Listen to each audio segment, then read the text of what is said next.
G'day guys, welcome back to SuperCoach with DR and welcome to the Round 8 review. Before I get into the review this week, I just want to say a big thank you for all of the support. The channel's just gone past 800 subscribers in a matter of months, and I've been receiving some really kind and positive feedback, so thank you very much, it really does mean a lot. Spiller's SuperCoach invited me onto his channel this week, and we sat down and did a mini podcast just discussing some of the plays and outside, so be sure to check that out in his channel. He's a great bloke, and that should be up tomorrow. But back to the round review. Look, for me, it was a round of highs and lows. I had some great scores from blokes like Mcrae, Sisley, Petraka, Bray and these types, but also some really disappointing scores. Unfortunately, I copped the Day injury.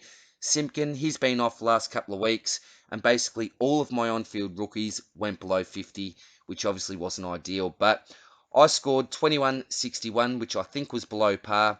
My season rank, I was a little bit worried about that. I thought it might balloon out towards the 4K mark, but just outside 3,000 now. That's not too bad. A rank change of about 300, so I'm still pretty happy with that in the type of season that we're having. Let's have a look at how the team went. Well, we'll start off with James Sisley. Look, he's in some of the best form of his life, and for me, it's almost like an expectation that when the opposition team bombs long into their forward line, Sis will be there to intercept and then set up Hawthorn's attack with a long 50-metre kick. I had a bit of egg on my face after recommending to buy him in the stock market video a few weeks back, and he dropped to 40 after that. But look, after his last 3 weeks, he's been the informed player in our defensive lines, probably along with Seagull, and he's proven to be a great pickup. Jordan Ridley, it's been mentioned a lot by the Essendon players that they think this bloke would be winning their BNF at the moment, which is a great effort. He's continued on his merry way with some lovely intercept marks, effective disposal, and I've also noticed that he seems to have some pretty long arms, which helps him to pluck those marks. Lock him in for a top 6 average, I think, unless something drastically goes wrong. Doherty, he's out of form, not scoring well. Most people have him, but we want more from him. He averaged 26 disposals in the first 4 weeks. In the last 4 weeks, that's gone down to 16, unfortunately. So he's not getting those easy disposals. Opposition teams are putting more time into him. But yeah, most of us have got him, so we can't be too concerned. Day, now this one hurts. This really hurts. He scored 3 consecutive tons, was lapping up the captaincy, and everything was looking rosy, but we can't plan for injuries. Look, he was always a slight injury risk, and worst of all for me, he's a pod. So I don't know how long he's out for. I'm hoping not too long, but when I do find out, I'll reassess this pick then. Will I have to trade? Again, I'm not too sure, but yeah, Day really hurt my rank this week. Stephen Hill, well, he didn't play. He hasn't made me much money. He's got the upcoming buy, so unfortunately he seems like a failed trade-in at this stage, and I'm looking to possibly move him on this week. Starcevic, well, I really want to push him to D7 ASAP as he isn't scoring anywhere near enough to be an on-field option. I'm planning on keeping him as my D7 until the end of the year at this stage. Noble, well, again, a very average score, 46, but I needed him playing to avoid a donut, so a 46 is better than a duck egg. Brander, I don't think he comes in anytime soon, and it would be really hard for him to force his way into a red-hot West Coast side, so even though he's still got some money to make, he could be someone that we have to move on. Now into the midfield, Neal. Perfect conditions for him, and he excelled with another monster score. You can lock him in for a VC or captain's choice each week.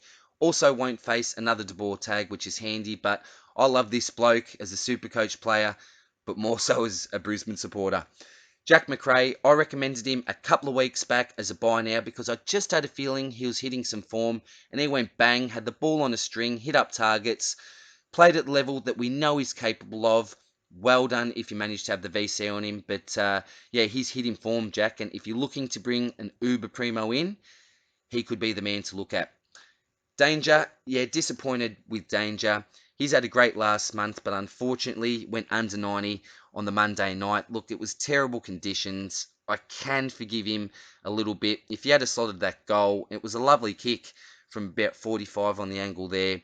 He would have gone 100. So 88 isn't a complete disaster, but after what I've seen from him during the past month, I suppose my expectations, have gone up a little bit for Dangerfield.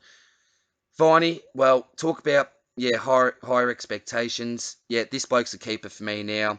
Gone 100 plus, 100 plus, 100 plus. After his first round, we thought, wow, what could this bloke do? Then we thought, yeah, we've probably made a little bit of mistake. Sorry, I can't talk with Viney, but he's shown us during the past 3 weeks that he is keeper material, and he'll be my M8 at the end of the season. Jai Simkin, ouch. Not only was he injured coming into the game, but he was clearly not 100%. You could tell by the way that he was moving, but to make things worse, he was also tagged by Kerno. So look, it's a feather in young Jai's cap to have the opposition rate you so highly, but it was an absolute nightmare for my Supercoach team and overall rank. Looking good news for non-owners. He'll be really cheap in the coming weeks, but it's a real frustration for current owners. And yeah, look, what do you do with him? As an owner, you certainly hold, but in a couple of weeks, he'll be an absolute bargain. If you haven't got him, make sure you get him into the side. Paddy Cripps, well, he had a 70-point first half, and I thought, yep, the beast is back, but he decided to take the second half off and leave us with another below par score. Look, I don't have the cherries to trade him, and I doubt whether I would ever consider it, but I'm not going to start him next year, I don't think. If you do trade him, look who you're going to trade him for. You know, he's lost a lot of cash already. Hopefully, he can take some time to rest up during the bye and come out with some of those good scores that we know he's capable of. But at the moment, he's killing us, isn't he? Patrick Cripps, yeah, you got to keep him, but yeah, certainly I've learnt my lesson this year with some of these Uber Primos and some of these guys that I thought would be must-haves. Yeah, I don't think really are must-haves, and he's a perfect example of that, Cripps, I think. Dev Smith, you need the patience of a saint owning this bloke. He's just turned into a nothing pick, and I simply don't think he's keeping material. Small upside that he hasn't got the buy, but there's nothing to suggest that he'll return to his low hundreds we saw in the opening rounds. I think that we have to move him. When is probably up to you. Simpson, can't go offered him too much. Look, he scored a 49, but again, terrible conditions. He did pretty well in his first couple of weeks. Third week, a little bit below par after his 79.7 average, but look, I'll take that. Butterick, 59, not too bad. I'm going to keep him for the rest of the year. Bennell would want more from.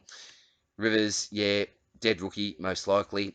I did bring Big Maxi in this week and chucked a captaincy on him, so I made about 100 points from going him up from Pitney, which, yeah, absolutely wrapped about. Stoked to have this bloke on my side, and he'll be my captain or vice captain each week. Grundy, well, he got smashed, didn't he, by the West Coast Rucks. Very poor score for him, but I think most of us copped that. Naismith, my piggy bank, he'll probably go this week. I'm looking to get Conroy in while I've got the 3 trades and start to make a little bit of cash to get Stewart and Duncan in, which I'm planning on getting after next week. Petrarca, this man, yeah, love having him in the side as well. He's going from strength to strength. Talked about Sisley being in the form of his life. This guy's certainly in the form of his life. He's delivering in a big way. If you don't have him, you are missing out on some really, really nice scores there and some big points. His average is basically 120 there, so as a starting pick for me, absolutely wrapped with him. Another great starting pick, Andy Brayshaw, gone from strength to strength, as I said, with Petrarca. I've mentioned it for the past 4 weeks, but Fife going out has been the best thing in the world for him. But like he's a really good player, Brayshaw. I thought that he's average at best after the first 4 weeks, and I thought this has been a bit of a mistake. But I'm lucky I kept the faith with him, and look, absolutely stoked with what he's doing at the moment. 100% a keeper. Even when Fife comes in, I think he plays a little bit more forward, and he's proven that he can be trusted to be right there in the engine room and get some high time on ground. Dusty, great to see him back with a 108. Look, wasn't his best game, but anything 100 plus, I'm happy with him. New recruit, Baslenka, George's man, wrapped with his score, 100 plus, again, kicked the first goal of the game. I was out of my seat. Fist was pumping. Love the man with the mullet, and yeah, he really delivered on his first week. Made about 50 points because I got out Max King to get Smith in. Unfortunately, I did keep Taylor. I was originally going to trade Taylor out because he had the higher break even, but I thought for this week I'd go for points, and I thought that he'd score more than King. I thought he'd play up the ground a little bit more. North mid, they've got a few injuries, so I thought he'd have possibly some opportunity there. That was a gamble that I made, and I got that one wrong, unfortunately, but it is what it is. He'll probably go this week. Rankin came back down to earth a little bit, but again, he had some opportunities, and if he had converted, that could have been closer to a 75 sort of score. Sturt didn't play. Arts, he's really frustrating because he has a few opportunities, but just doesn't convert. He hasn't made me near as much money as I would have hoped. I would have thought by this stage probably 220, 250 if I'm lucky, but still under the 200k mark. Still has a low break even, but if he's scoring, you know, 40s and 50s, yeah, it's just going to be a really, really slow burn. So that is the side, how it looks at the moment, how it performed on the weekend. Trades for me this week, well, I didn't mind the look of Brad Close from Geelong. His job security isn't going to be great. I'll need to do a little bit more research and find out when some of these guys are going to be back. But I think he really stepped up this week, put his hand up again for selection next week. Fogarty, I think he'd removed before him. Maybe a couple of other blokes also, but it's a bit of a wait and see there. But I love him as a cheap option, also given the fact that he's a mid forward. As I was saying before, Conroy probably comes in for Naismith. I will break the piggy bank during these rounds where we do have the 3 trades and cash in there, particularly because I don't really rate any of the other downgrade options. I'll probably be forced to do something in my back line. Duday, I'm expecting not to play for at least this week. Fingers crossed, praying that he does. Maybe he does a Simkin and comes back from the dead somehow. Hill, again, he's injured. Don't know if he plays. Don't know if Noble keeps his spot. Stas, I think he will, even though he only got a 48. These 3 blokes he will play. So, will I have to do something in my defensive line? Possibly. I do love Nick Haynes as a selection. The Seagull I want, but again, I am going to get Stewart into the side. I can't get him in next week. It'd be ideal if he was at his lowest price point. Well, you know, I need to maybe move on today if it's going to be a long-term injury, and certainly I think I need to move on Hill, given the fact that he's injured and he's got the bye coming up. So a lot of unknowns at the moment. I'll be waiting pretty keenly for some injury news coming out of particular clubs. And then once I've got a good idea about who'll be playing, who's probably not going to be playing, then I'll sort of reassess and look at my trade options there. But certainly think that I'll need to bring a premium into my back line. I don't really like the bargain options there at the moment, so I think that I'll have to pay up for either the Seagull or probably Haynes this week. And then the week after next, look to get Stewart in. And look, it may be complete depending on if Duday stays or goes, sorry, or it may not be. So, yeah, look, a lot of unknowns at the moment. I'll let you know how my trade's going during the week.